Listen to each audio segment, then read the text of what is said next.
To trade or not to trade? That is the question that is facing the Chicago Bulls right now, and there isn't a decisive answer because you can make the case for both sides. In this video, we're going to discuss both sides of the argument and reach a final verdict.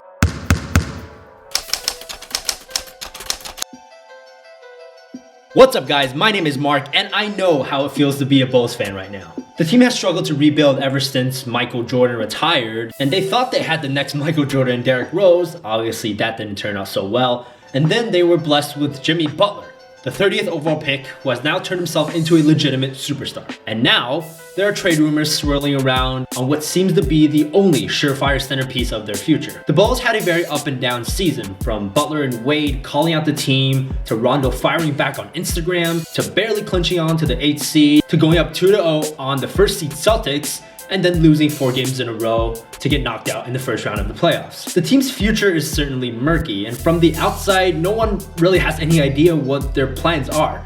Are they trying to contend? Are they trying to rebuild? So imagine yourself in a Bulls upper management meeting, talking about the team's future, which begins with their best player, Jimmy Butler. As with any franchise-changing decision, there will be both people for it and people against it. So first, let's see the rationale behind people who do want to trade Jimmy Butler. There are basically 2 main arguments in my eyes.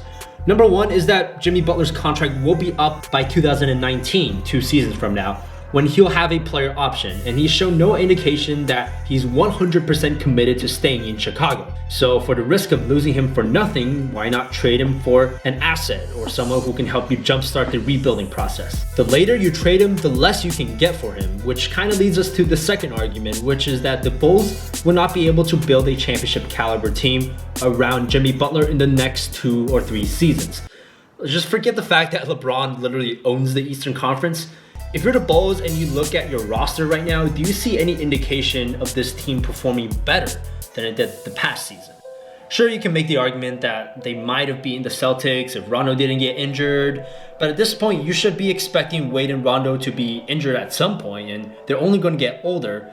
So are you counting on guys like Denzel Valentine, Jerian Grant, Bobby Portis, Cameron Payne to step up to the challenge and develop into stars? Why not trade Butler for the 2nd overall pick? Send him to the Lakers, who are more than happy to get a surefire top 20, top 15 player in the league, in exchange for the opportunity to draft someone like Lonzo Ball. Let someone like Rondo mentor that young star and prepare for him to hit his prime exactly when LeBron starts to get old, thus creating a new, more promising championship window. Now here's the argument against trading Jimmy Butler. First off, trading a proven superstar, a proven #1 option for an unknown talent is not a risk NBA teams like taking. Giving up on Jimmy Butler would also be a terrible look for a front office that's made some very questionable decisions these past couple years. And as far as last season went, you could make the argument that the Bulls with a healthy Rondo would have advanced to the 2nd round, and maybe if they got by the Wizards, they would have given the Cavs a run for their money, seeing as they were 4-0 against the Cavs in the regular season.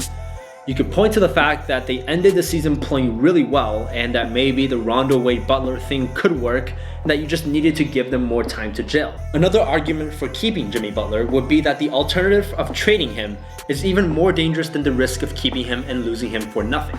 So even if they trade Jimmy Butler for a young star, the Bulls are nowhere close to pairing up that young star with another young talent that'll complement his prime, and so they just might end up with a young talent with no team around him.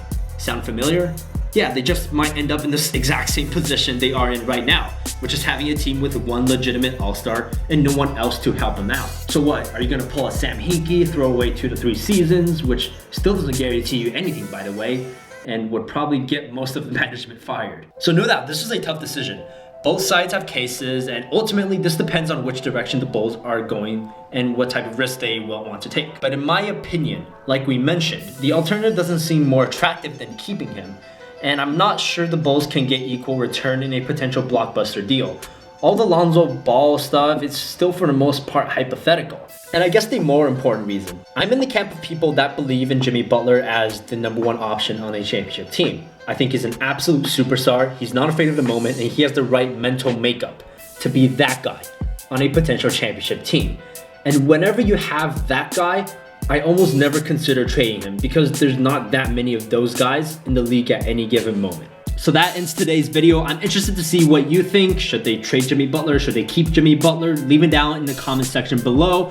I hope I did a good job presenting both sides of the argument. Again, this is not an easy topic to discuss. There's a lot of unknown factors, a lot of uncertainty about this team going forward. So if you did enjoy the video, I'd love to have you on this channel. Subscribe to it for more NBA videos like this. Other than that, thank you for watching MDJ, where we talk everything NBA. Feeling kinda strange, feeling kinda off. Don't know what's really going on. I feel like something's up and I can only guess the cause. It doesn't matter when, doesn't matter where. Always hits me when I'm on